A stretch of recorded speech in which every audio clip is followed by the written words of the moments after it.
Olá, estamos de volta com mais um episódio do CREAPod, o podcast do Conselho Regional de Engenharia e Agronomia da Paraíba. E hoje nós estamos num cenário diferente, porque estamos participando do 2º Congresso Estadual de Engenharia, Agronomia e Geociências, que acontece no Centro de Convenções de João Pessoa. E vamos conversar agora com um palestrante desse evento, que é o engenheiro eletricista Bernard Kiesel. Ele tem mais de 12 anos de experiência no operador nacional do sistema elétrico. Seja bem-vindo aqui ao CREAPod, Bernard. Obrigado. Bom dia. Qual o tema da sua palestra, sobre o que você discorreu aqui no Congresso?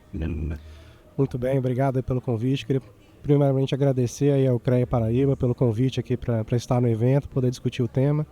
E a palestra que eu vou trazer hoje vai ser sobre os desafios do curtailment no sistema elétrico brasileiro, que é uma pauta que está extremamente em alta aí no setor elétrico brasileiro, dado que o curtailment é o termo que, na verdade, se traduz a restrições na geração, principalmente eólica e fotovoltaica. Então a ideia é tentar trazer por que isso acontece, que muitas vezes é uma surpresa para os empreendedores. Então eles entram com a expectativa de seu faturamento associado à geração, eles têm a expectativa de geração que eles devem poder entregar em determinado período e ocorre que eles precisam ser restritos por uma série de motivos. Então a ideia na palestra é tentar esclarecer por que isso acontece, os principais números, estatísticas, perspectiva futuro. Então a ideia é tentar trazer a temática aí. E tem como evitar essa redução ou é algo que precisa ser, na verdade, as pessoas precisam conviver com isso? Pois é, essa é uma pergunta muito recorrente aí sobre o tema. Então, a gente tem dois motivos principais para ter restrição. Então, um é a rede de transmissão não tem capacidade de escoar aquela energia. E essa a solução é investimento na transmissão de forma que a gente aumente a capacidade de possa escoar a energia. E o outro problema é eu tenho tanta geração, mas eu não tenho carga para alocar essa energia. E aí o que a gente tem que fazer é restringir para ter sempre o equilíbrio ali de carga e geração.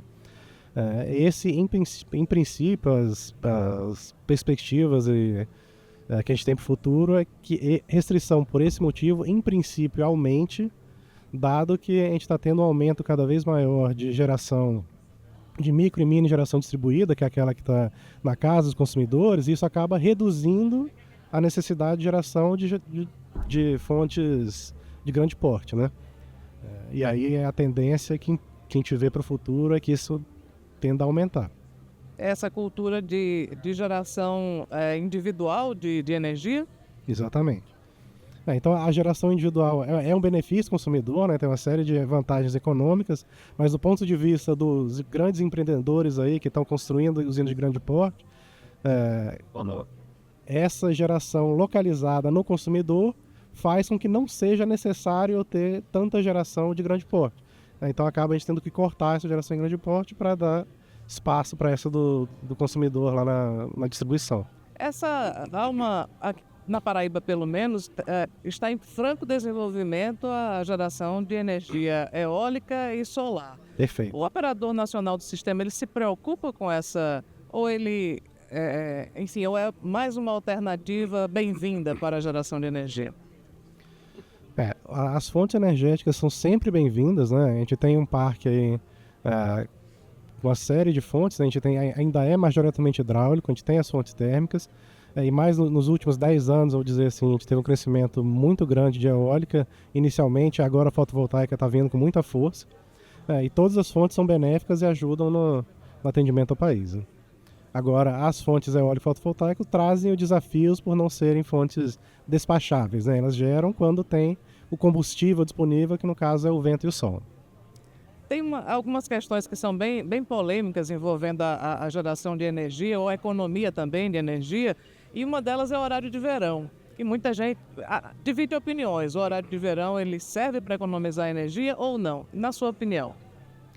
Vamos lá, esse de fato é um ponto que não tem muito entendimento homogêneo, né? Então, em termos energéticos, em princípio não traz tanto benefício. O benefício que você tem o horário de verão é em termos de demanda máxima.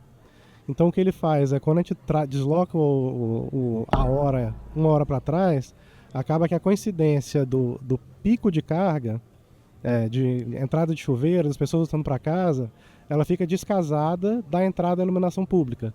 Então a gente tem uma redução da demanda máxima.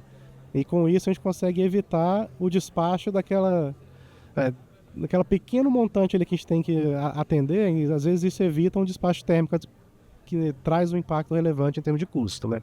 Então o principal benefício do horário de verão é redução da demanda máxima, e não tanto em termos de energia média. Em relação à conta de energia, por vezes essa energia ela aumenta em determinados meses. O que é que faz com que esse valor seja variável? Muito bem. E essa questão da conta de luz está muito associada às nossas bandeiras tarifárias, que é aquele acréscimo da conta de luz a depender de como é que está na situação hidráulica principalmente. Então essa bandeira tarifária ela está totalmente relacionada com o nível dos nossos reservatórios e qual que é a previsão de afluência para os meses futuros. Então, se a gente está em uma condição confortável de nível e a gente tem previsão de chuva para os próximos meses, que é manter os níveis elevados, em princípio a gente não precisa de despacho térmico, e com isso a gente fica lá na bandeira verde. Se a gente está num nível já preocupante e a perspectiva para o futuro é não ter chuvas ou ter vazões baixas, isso indica que no futuro médio ou longo prazo, ou já imediato, a gente vai precisar de despacho térmico complementar para atender a carga. E aí, com isso, a nossa conta de luz aumenta e isso é traduzido nas bandeiras tarifárias amarela ou vermelha, ou fase 2 vermelho. Essa energia complementar normalmente vem das termoelétricas, né? Vem das termoelétricas. E por que a energia produzida pela termoelétrica ela é mais cara? Pois é. Então, a gente tem essas 4 fontes principais, hidráulica, eólica, solar e termoelétrica. A água gera a partir... A hidráulica gera a partir de água, que não tem custo intrínseco, a solar a partir do sol, que não tem custo intrínseco, a eólica a partir do vento, e a térmica ela gera energia a partir da queima de combustível, seja carvão, seja óleo combustível, seja gás natural, e todos esses combustíveis eles têm um custo, né? Ele não é renovável, ele tem que ser produzido, tem que ser transportado, tem que chegar na usina e tem que ser queimado. Então, todo esse processo ali do combustível tem um custo associado, então por isso que ela é mais cara. Em relação a as outras formas de energia, chamada energia limpa, né? A energia solar e a eólica, há uma tendência dela ser mais popularizada com o passar do tempo? Sim, isso vem acontecendo ao longo dos últimos anos, aí, principalmente pela redução de custo dessas fontes, né? Então a construção dessas usinas está cada vez mais barata e aí, com isso elas entregam energia a um custo unitário cada vez menor e aí se torna competitiva com as demais fontes. Por outro lado, elas trazem um desafio associado que é a não despachabilidade. Então elas dependem de eu ter vento e ter sol para poder gerar. Então às 19 horas, às 20 horas, às vezes que é o nosso pico de carga ali durante o dia, a gente não tem mais o sol. Então a gente precisa de outras fontes disponíveis, despacháveis, para poder fazer o complemento. Então a tendência de crescimento dos últimos anos vem sendo praticamente toda em cima de eólico fotovoltaico, mas a gente precisa de ter outras fontes para esses momentos em que a gente não tem o recurso de vento e sol disponível. Tem uma presença forte nessas empresas de energia, chamada energia limpa, que é de fora do Brasil, inclusive. Isso é um fator de preocupação? Em princípio não, né? A gente tem o nosso setor privado aí competitivo, né? A gente tem uma série de fatores e requisitos técnicos que são colocados nos leilões, uma série de requisitos estabelecidos nos procedimentos de rede, nas regras de comercialização. Então, em princípio, toda essa regulação permeada ali no setor elétrico, ela garante que as usinas, os equipamentos, tudo que está entrando em operação e atendendo a carga brasileira, ela atende aos requisitos técnicos recomendados pelas instituições do setor. Então, em princípio, a gente não vê isso com preocupação, não. Bernardo, como é que você se desenvolveu o seu interesse pela engenharia e para se tornar engenheiro eletricista? Muito bem, boa pergunta. Aí vem de uma tendência natural aí do ensino fundamental e médio, interesse ali por matemática, física, as disciplinas de exatas em geral. E aí tive o grande incentivo aí do meu pai, que foi engenheiro eletricista da distribuidora de Brasília por toda a sua carreira. A minha madrinha também foi engenheira eletricista, então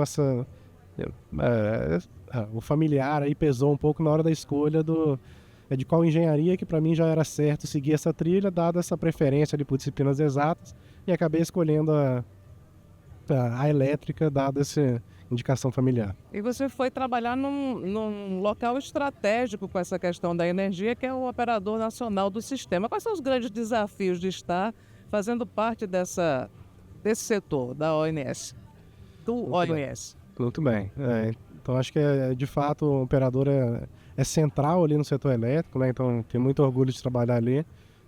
É uma empresa que de fato tem uma excelência em todo o corpo técnico e essa busca de buscar o melhor para o país como um todo, né?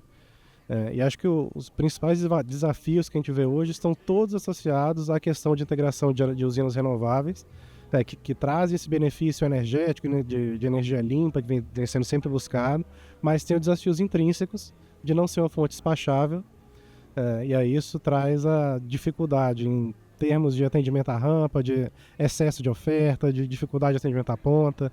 Então a gente discute aí todo dia em como lidar com todos esses efeitos para garantir a segurança no atendimento do abastecimento do país. Na sua opinião, nós vamos continuar, por exemplo, aqui no Brasil,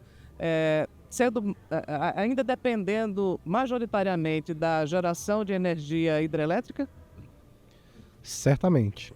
Então, ainda que a gente tenha o crescimento das fontes eólica e fotovoltaica, a hidrelétrica é a nossa fonte flexível, né? Então, no momento em que o vento sai e o sol sai, entra as nossas hidrelétricas ali para compensar essa variação e garantir sempre o balanço carga-geração. Então, a fonte hidráulica é imprescindível na nossa matriz. Bernardo, qual o conselho que você daria para um estudante de engenharia que está pensando em enveredar, por exemplo, estudar e se tornar um engenheiro eletricista? Muito bem, então acho que o setor elétrico aí tem muitas oportunidades, né? A gente tem distribuidores, tem transmissoras, tem geradores, tem comercializadores, então tem espaço para várias áreas aí. Acho que é muito importante, eu recomendo para todos os estudantes, né, buscar um estágio o quanto antes ali, né? Então se envolver ali com as empresas, conversar com o mercado, entender quais são os problemas, e aí tentar o mais cedo possível trazer essa experiência de empresa, do mercado, para dentro da faculdade, fazer esse para e passo ali entre academia e empresa para sair já da universidade empregado, né? Então é muito importante fazer essa busca o quanto antes. E qual é a contribuição do profissional de engenharia para o setor elétrico? O setor elétrico intrinsecamente ali tem toda a sua complexidade ali, que é imprescindível ter de fato toda a parte conceitual que você só aprende nos cursos de engenharia elétrica ali. Então é uma formação muito relevante aí, importante para garantir o sustento de toda a cadeia do setor elétrico, desde a geração até a distribuição de energia. Então, importante é a contribuição dos engenheiros. Ok, Bernardo, muito obrigado pela sua participação aqui no CREAPod. Muito obrigado pelo convite. Eu faria somente uma última pergunta. Qual é a sua avaliação sobre o evento, né? Sobre o Congresso e a importância dessas discussões? Legal. Então, acho que o Congresso está muito bem organizado aí pelo CREA e demais instituições. Várias palestras muito interessantes aí de várias áreas que pude acompanhar. Então, parabenizar aí pela organização e todo o evento. Ok, mais uma vez, muito obrigada. Bom, o episódio de hoje do CREAPod vai ficando por aqui. Você aproveita para se inscrever no nosso canal, também ativar as notificações e vai ficar por dentro de tudo de novo que aparecer aqui no canal do CREA da Paraíba. Tchau!